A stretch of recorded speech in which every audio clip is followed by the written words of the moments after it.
আজকে ভিডিওতে রায়মার্টিন ইউনিভার্সিটি 2024-এর ষষ্ঠ শ্রেণীর ভূগোল বিষয়ে দ্বিতীয় পর্যায়ের মূল্যায়নের যে 5 নম্বর প্রশ্ন সেট রয়েছে অর্থাৎ ধূপগুড়ি হাই স্কুল এইচএস এই বিদ্যালয়ের সমস্ত প্রশ্নের উত্তরগুলি করব।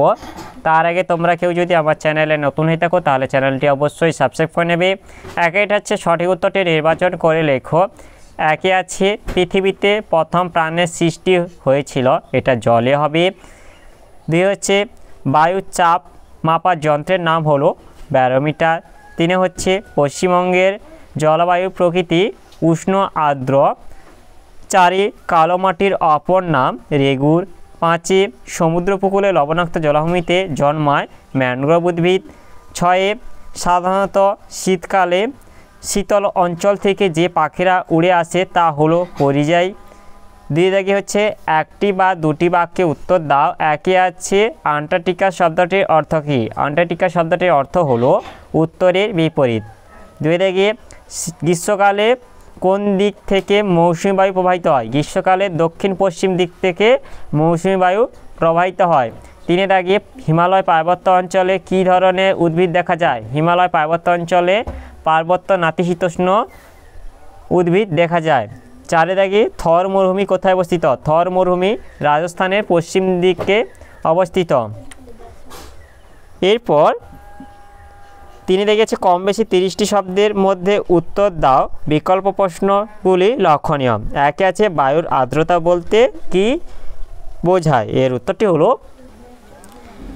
নির্দিষ্ট উষ্ণতা নির্দিষ্ট পরিমাণ বায়ুতে যে পরিমাণ জলীয় বাষ্প থাকে তাকে ওই বায়ুর আর্দ্রতা বলে। হাইগ্রোমিটার যন্ত্রের সাহায্যে বায়ুর আর্দ্রতা মাপা হয়। একে থেকে অথবা যেটা আছে ঘনীভবন কাকে বলে? এর উত্তরটি হলো জলীয় বাষ্পযুক্ত বাতাস হালকা বলে ওপরে উঠে যায়। ওপরের বায়ুর উষ্ণতা ও চাপ 2 কম থাকায় জলীয় বাষ্প শীতল হয়ে ছোট ছোট জলকণায় পরিণত হয়, একে ঘনীভবন বলে। এরপর 2 দিকে আছে পলিমাটির 2টি বৈশিষ্ট্য লেখো। এর উত্তরটি হলো পলিমাটির বৈশিষ্ট্য। একে হচ্ছে নদীবাহিত পলি বালি কাদা সঞ্চিত হয়ে পলিমাটি সৃষ্টি হয়। 2 হচ্ছে পলিমাটি খুব উর্বর। 3 হচ্ছে ভারতে নবীন পলিমাটি খাদার ও প্রাচীন পলিমাটি ভাঙর নামে পরিচিত। 4 হচ্ছে খাদার মাটি উর্বর এবং ভাঙর মাটি অপেক্ষাকৃত অনুর্বর। এরপরে অথবা এটা আছে মাটি সংরক্ষণের 2টি উপায় লেখো। এর উত্তরটি হলো মৃত্তিকা সংরক্ষণের উপায়। মাটির ওপরের স্তরে নানা জৈব পদার্থ থাকে। এই স্তর ক্ষয় হলে মাটি সাধারণত অনুর্বর হয়ে পড়ে, তাই মাটি সংরক্ষণ করা দরকার। মাটি সংরক্ষণের উপায়গুলি হলো এক হচ্ছে নির্বিচারে গাছ কাটা বন্ধ করা। 2 হচ্ছে বনভূমি সংরক্ষণ করা ও অনেক বেশি সংখ্যায় চারা গাছ লাগানো। 3 হচ্ছে পশুচারণ নিয়ন্ত্রিত মাত্রায় করা। 4 হচ্ছে পাহাড়ের ঢালু অংশে ধাপ কেটে চাষ করা। 5 হচ্ছে বেশি ঢালযুক্ত অংশে রাস্তাঘাট ঘরবাড়ি নির্মাণ কাজ কম করা। 6 হচ্ছে মাটি বেশির গভীরে খনিজ সম্পদ আহরণ বন্ধ করা। 7 হচ্ছে আইন করে স্থানান্তর কৃষি বন্ধ করা। 8 হচ্ছে কৃষিকাজে রাসায়নিক সারের পরিবর্তে জৈব সার ব্যবহার করা। 9 হচ্ছে কৃষিক্ষেত্রে শস্যাবর্তন পদ্ধতি প্রয়োগ করা। 10 হচ্ছে সর্বোপরি মানুষকে মাটি সংরক্ষণের প্রয়োজনীয়তা সম্পর্কে সচেতন করা। এর থেকে তোমরা যে কোনো 2টি বলে দেবে। এরপর 4 দিকে আছে কম বেশি 50টি শব্দের মধ্যে উত্তর দাও। বিকল্প প্রশ্নগুলি লক্ষণীয়। একে আছে বিশ্ব উষ্ণায়নের ফলে পৃথিবীর শীতলতম মহাদেশ কীভাবে ক্ষতিগ্রস্ত হচ্ছে? এর উত্তরটি হলো পৃথিবীর বায়ুমণ্ডলের গড় উষ্ণতা ধীরে ধীরে বৃদ্ধি পাওয়ার কারণে আন্টার্কটিকার পুরো বরফের স্তর গলে গেলে সমুদ্রের জলস্তর অনেকটা বেড়ে যাবে। এর ফলে সারা পৃথিবী জুড়ে নানা সংকট দেখা দিতে পারে, যথা একে আছে উপকূলে নিমজ্জন। পৃথিবীর বিভিন্ন দেশের উপকূলের একটা বিরাট অংশ তলিয়ে যাবে সমুদ্রগর্ভে। প্রতি বছর আন্টার্কটিকায় প্রায় 160 বিলিয়ন টন বরফ গলা জল কুমেরু মহাসাগরে মেশার কারণে সমুদ্রপৃষ্ঠের উচ্চতা বছরে 0.43 মিলিমিটার করে বেড়ে যাচ্ছে। এরপর 2 আছে শহরের বিলুপ্তি। Tokyo London Mumbai Chennai Beijing প্রভৃতি উপকূলে প্রায় নিকট অবস্থিত সুন্দর শহরগুলি নিশ্চিহ্ন হয়ে যাবে। 3 হচ্ছে ম্যানগ্রোভ ধ্বংস, উপকূলের মূল্যবান ম্যানগ্রোভ উদ্ভিদ হারিয়ে যাবে আমাদের সুন্দরবন, রয়্যাল বেঙ্গল টাইগার। 4 হচ্ছে প্রাকৃতিক দুর্যোগ বৃদ্ধি, নদীগুলিতে সমুদ্রে জল প্রবেশ করে মহাদেশের মধ্যভাগেও প্রবল বন্যা দেখা দেবে। 5 হচ্ছে স্থলভাগ অপেক্ষা জলভাগে আয়তন বৃদ্ধি, পৃথিবী জুড়ে মহাদেশগুলির আয়তন কমে যাবে এবং সাগর মহাসাগরের আয়তন বেড়ে যাবে। 6 হচ্ছে জীবের অস্তিত্ব বিপন্নতা, জলভাগ ও উপকূলে এবং আন্টার্কটিকা মহাদেশে বহু জীবের অস্তিত্ব বিপন্ন হয়ে পড়বে। সমুদ্র জলে উষ্ণতা বৃদ্ধির ফলে উদ্ভিদ প্লাঙ্কটন মারা যাবে। পেঙ্গুইনরা ক্রমশ মহাদেশের অভ্যন্তরের দিকে সরে যাচ্ছে ও বিলুপ্তির মুখোমুখি দাঁড়িয়ে আছে, ফলে সামুদ্রিক বাস্তুতন্ত্র ব্যাহত হচ্ছে। 7 হচ্ছে ব্যাহত কৃষিকাজ, সমুদ্রে লবণাক্ত জলে প্লাবিত উর্বর কৃষিজমি চাষের কাজে অনুপযোগী হয়ে পড়বে, ফলে ফসল উৎপাদন ব্যাহত হবে। 8 হচ্ছে প্রবালের ক্ষতি সাধন, সমুদ্র জলে উষ্ণতা ও ক্রমশ বৃদ্ধি পেতে থাকলে আশঙ্কা করা হচ্ছে 2030 সালের মধ্যে মহাসাগরের বুকে থাকা অর্ধেকের বেশি প্রবালের মৃত্যু হবে। গ্রেট ব্যারিয়ার রিফে প্রায় 60% প্রবাল ধ্বংসের মুখে পড়বে, যার 20% ইতিমধ্যেই নষ্ট হয়ে গেছে।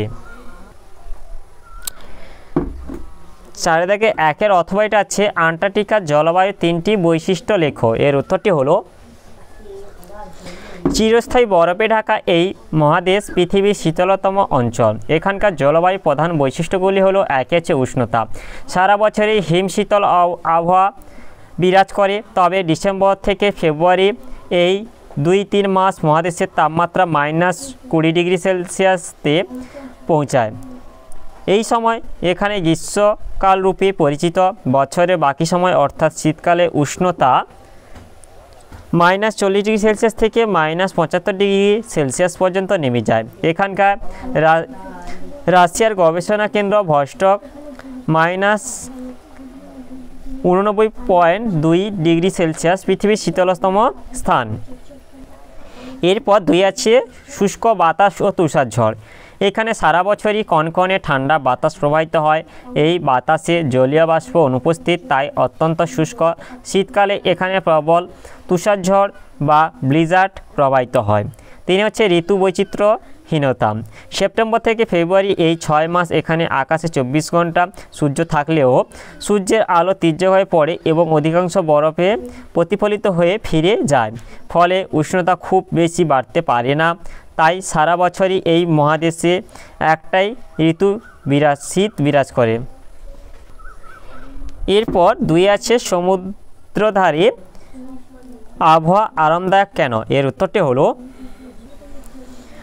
স্থলভাগ দ্রুত উত্তপ্ত হয় এবং দ্রুত শীতল হয়, কিন্তু জলভাগ ধীরে উত্তপ্ত হয় এবং ধীরে শীতল হয়, ফলে দিনের বেলা সমুদ্রবায়ু ও রাতের বেলা স্থলবায়ু প্রবাহিত হয়। এ কারণে সমুদ্র উপকূলে বায়ুর উষ্ণতা খুব বেশি বা খুব কম হয় না। তাছাড়া আর্দ্র সমুদ্রবায়ুর প্রভাবেও উষ্ণতার তীব্রতা বাড়তে পারে না, ফলে সমুদ্রের কাছাকাছি অঞ্চলে সমভাবাপন্ন জলবায়ু বিরাজ করে।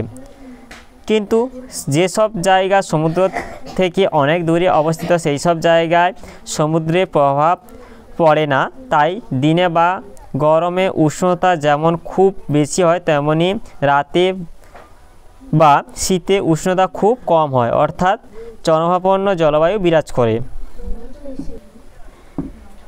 2 অথবা এটা আছে মৌসুমী বায়ু 3টি বৈশিষ্ট্য লেখো। এর উত্তরটি হলো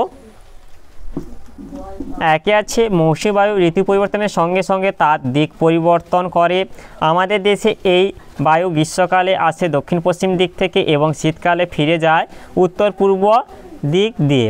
2 হচ্ছে দক্ষিণ পশ্চিম মৌসুমী বায়ু জলভাগের ওপর দিয়ে আসায় প্রচুর বৃষ্টি ঘটায়, তাই গ্রীষ্মকাল আর্দ্র, কিন্তু উত্তর পূর্ব মৌসুমী বায়ু স্থলভাগ দিয়ে ফেরার সময় জলীয় বাষ্পের অভাবে বৃষ্টিপাত ঘটাতে পারে না, তাই শীতকাল শুষ্ক। 3 হচ্ছে সারা দেশে মৌসুমী বায়ু প্রভাবে সমান পরিমাণে বৃষ্টিপাত হয় না, যেমন মেঘালয়ে মৌসুমী পৃথিবীর সর্বাধিক বৃষ্টিপাত হয়, কিন্তু রাজস্থানে খুব কম বৃষ্টিপাত হয়। এরপর 5 গেছে যে কোনো একটি প্রশ্নের উত্তর দাও। 1 আছে মানুষ কিভাবে পৃথিবীর পরিবেশ বিনষ্ট করছে। এর উত্তরটি হলো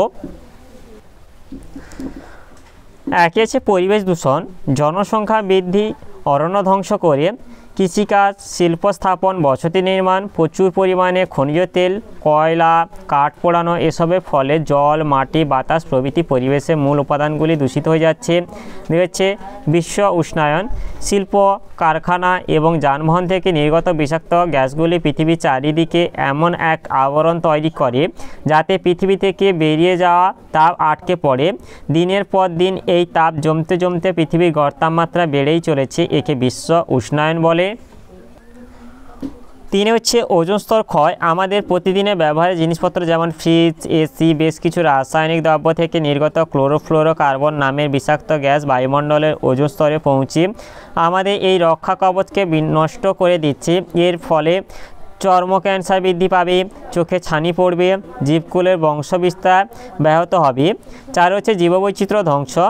উষ্ণতা বৃদ্ধি, দূষণ বৃদ্ধি, বৃষ্টিপাত হ্রাস প্রভৃতির কারণে ধীরে ধীরে পরিবেশ এমনভাবে পাল্টে যাচ্ছে যে বহু উদ্ভিদ ও প্রাণী প্রজাতি একেবারে বিলুপ্ত হয়ে যাচ্ছে, যেমন ভারতীয় একশৃঙ্গ গন্ডার।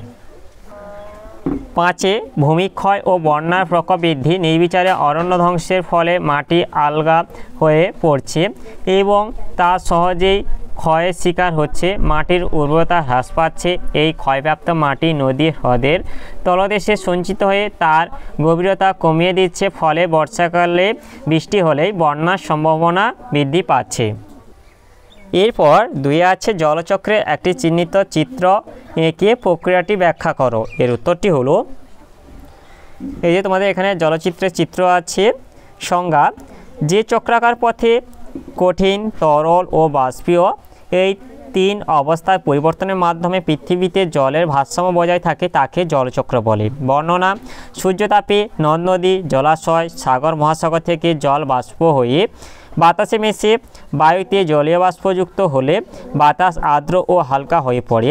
হালকা আর্দ্র বায়ু সহজেই ওপরের দিকে উঠে যায়। ওপরের বায়ুর উষ্ণতা কম হওয়ায় জলীয় বাষ্প শীতল হয়ে পড়ে। ঘনীভবন প্রক্রিয়ায় ধূলিকণাকে আশ্রয় করে ছোট ছোট জলকণা বা তুষারকণায় পরিণত হয়। এগুলি একত্রিত হয়ে মেঘরূপে আকাশে ভেসে বেড়ায়। এই কণাগুলি একে অপরের সঙ্গে যুক্ত হয়ে বড় হলে তা মাধ্যাকর্ষণ শক্তির টানে পৃথিবীতে বৃষ্টি বা তুষার রূপে ঝরে পড়ে। এই বৃষ্টি জল প্রত্যক্ষ বা পরোক্ষভাবে নদী, জলাশয়, সাগর, মহাসাগরে ফিরে আসে এবং আবার তা সূর্যের তাপে বাষ্প হয়ে ওপরে উঠে যায়। এইভাবে জল কখনো মেঘ, কখনো বৃষ্টি, আবার কখনো কঠিন তুষাররূপে আকাশ আর পৃথিবীর মধ্যে ক্রমাগত ঘুরে চলেছে। জলে এই চক্রাকার আবর্তনকেই জলচক্র নামে পরিচিত। এরপর 3 আছে বিশ্ব উষ্ণায়ন কিভাবে ঘটে ব্যাখ্যা করো। এর উত্তরটি হলো, পৃথিবীতে অষ্টাদশ শতকের মাঝামাঝি সময়কালে শিল্প বিপ্লবের মাধ্যমে কার্বন ডাইঅক্সাইড, মিথেন, ক্লোরোফ্লোরোকার্বন প্রভৃতি প্রাকৃতিক গ্যাসে মাত্রাতিরিক্ত বৃদ্ধিতে বায়ুমণ্ডলের গড় তাপমাত্রা বেড়ে গিয়ে যে অস্বাভাবিক অবস্থার সৃষ্টি হয় তাকেই বিশ্ব উষ্ণায়ন বলে। কারণ 1 হচ্ছে পরিবেশের অতিরিক্ত জীবাশ্ম জ্বালানির দহন, 2 হচ্ছে দ্রুত নগরায়ন, 3 বনভূমি বিনাশ, 4 কৃষিক্ষেত্রে অত্যাধিক রাসায়নিক সারের ব্যবহার বিশ্ব উষ্ণায়নের সৃষ্টি করে। প্রভাব: বিশ্ব উষ্ণায়নের ফলে 1 পৃথিবীর গড় তাপমাত্রা 1 ডিগ্রি থেকে 2 ডিগ্রি সেলসিয়াস বেড়ে গেছে। 2 উভয় মেরু অঞ্চলে বরফ গলতে শুরু করেছে। 3 বিভিন্ন প্রজাতির উদ্ভিদ ও প্রাণী ক্রমাগত বিনাশ করছে।